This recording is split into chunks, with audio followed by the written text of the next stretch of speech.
ગેગ્રોન ભીલવાડાનું એક ક્ષેત્ર છે. ત્યાં એક કિલ્લો પણ આવેલો છે. આ કિલ્લો બહુ જ સુંદર છે, જે પહાડ ઉપર બનેલો છે અને આની ત્રણેય બાજુ પાણી છે. કિલ્લાના ઉપરનો નજારો બહુ જ સુંદર છે. ગેગ્રોનમાં થયેલીમાં લડાઈમાં મહારાણા સાંગાએ આ મળેલી સેનાને ઉડાડી નાખી છે. 1519માં ફરીથી હારેલા સુલતાન અને માલવા સલ્તનત મળીને એક ફરીથી યુદ્ધના મેદાનમાં આવે છે. પણ આ વખત બહુ જ મોટી સેના સાથે તેઓ મહારાણા સાંગાને હરાવવા માટે આવે છે. આ વખત યુદ્ધનું મેદાન હતું ધોળપુર. ઇમરાન લોદી અને માલવા સલ્તનતમાં 30,000 ઘોડેસવાર ને 10,000 સૈનિક હતા. આ બાજુ મહારાણા સાંગાના સૈન્યમાં 10,000 ઘોડેસવાર અને 5,000 સૈન્ય હતું. પણ શૂરવીર, સાહસી અને નીડર રાજપૂતોએ આગળથી લડતા લડતા દુશ્મનની સેનામાં પહોંચી જાય છે. પોતાના કરતા 3 ગણી સેનાને એવી રીતે હાર આપે છે કે ઇબ્રાહિમ લોદી અને માલવા સલ્તનત જોતા રહી જાય છે.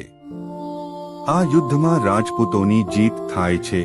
આ ફળરૂપે મેવાડને આગ્રા સુધી પોતાની સરહદ થઈ જાય છે.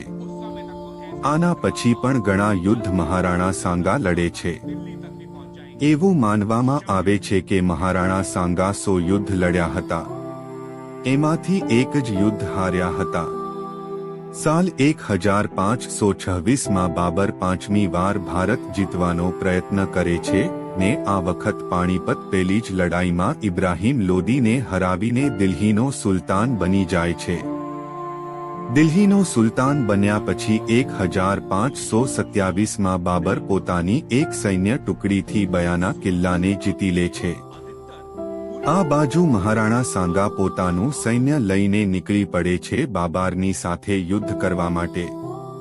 રાણા ભારતમાંથી મુગલોને નીકળવા માંગતા હતા અને એમની સૌથી વધારે તાકાત ઘોડેસવાર સેનાને હાથીઓની સેના હતી. બાબર બયાના ધોલપુર ગ્વાલિયર સે અફઘાનો સે જિહાદના નામે રાણા સામે લડવાનું કહે છે. બાબરની ટુકડીને 3 રિયાસતોની ટુકડીઓ બયાના કિલ્લાથી લડે છે, તો પણ રાણા સાંગાને રોકી નથી શકતા ને આ યુદ્ધ પણ રાણા સાંગા જીતી જાય છે ને બયાનાનો કિલ્લો પણ મેવાડમાં આવી જાય છે. આ જીત પછી ગુજરાતથી લઈને ખાનવા સુધી મેવાડનું રાજ હતું.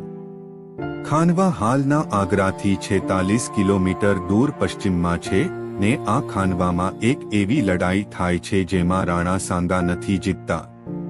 પણ હા, મેં નથી કીધું કે રાણા નથી જીતના. એનો મતલબ એ નથી કે આ યુદ્ધે હારી જાય છે.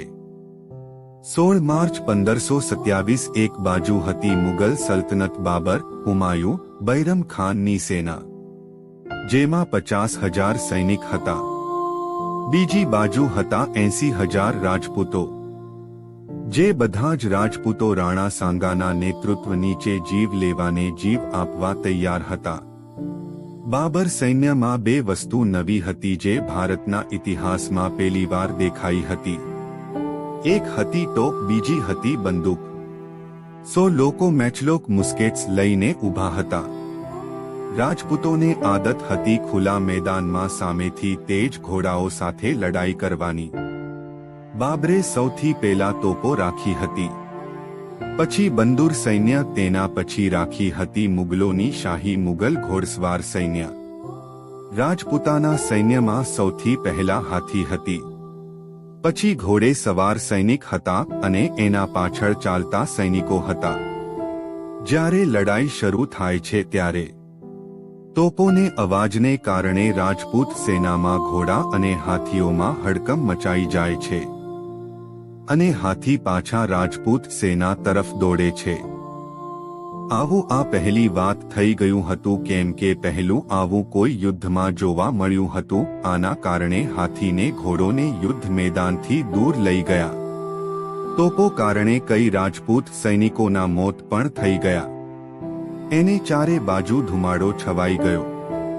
આ બધું રાજપૂતો સૈનિકો માટે નવું હતું. છતાં પણ રાજપૂતી સૈનિક લડ્યા. આજુબાજુથી ઘેરાઈને ઘણું યુદ્ધ ચાલુ. બાબર આજુબાજુથી નીકળીને લડાઈ કરવા માંગતો હતો, પણ રાજપૂતો એટેક એટલો જોરદાર હતો કે તેની સેના વચ્ચેથી નીકળી જ ના શકી. પણ રાજપુરોને જો વધારે પરેશાન કરતું હોય તો એ હતી બાબર વચ્ચે વાળી સેના, કેમ કે ત્યાંથી વારંવાર તોપો આવી રહી હતી. રાજપૂત સૈનિક તોપો સુધી પહોંચી શકતા નહોતા, કેમ કે અરબાવાળામાં વચ્ચે હતો, ત્યાં ગાયોથી ભરેલી હતી ને રાજપૂતો હિન્દુ ગાયોને મારવા નથી માંગતા. એને એના પાછળ બંદૂક સૈનિક ને તીરંદાજ સૈનિક આરામથી રાજપૂતોને મારતા હતા, જે વાળો તોડીને પહોંચતા હતા. અમુક રાજપૂત તોપો સામે કૂદી પડ્યા ને આત્મદહે ત્યાઓ, કેમ તોપ માણસના માંસના ટુકડોના લીધે ખરાબ થઈ જાય. અમુક રાજપૂત તોપની સામે આવીને મરી ગયા, કેમ કે એમના પહાડવાળું સૈનિકો બચી જાય. પણ આ બધા બલિદાનથી કંઈ પણ વધારે ફરક ના પડ્યો ને રાજપૂત સેના વચ્ચેના ભાગમાંથી ઘણી સંખ્યામાં મારી જાય છે.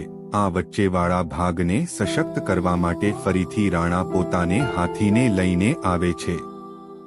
એમનો હાથી હવે તોપોથી નતો ડરતો ને યુદ્ધમાં આવી ગયો. રાણાએ કેટલા મુગલ સૈનિકોના મોતના ઘાટ ઉતારી દીધા, પણ મોગલોના બધા તીરંદાજોને બસ એક નિશાન રાખવા હતું ને એ મહારાણા સાંગા ને એમાં એક તીર રાણા સાંગાને વાગી જાય છે.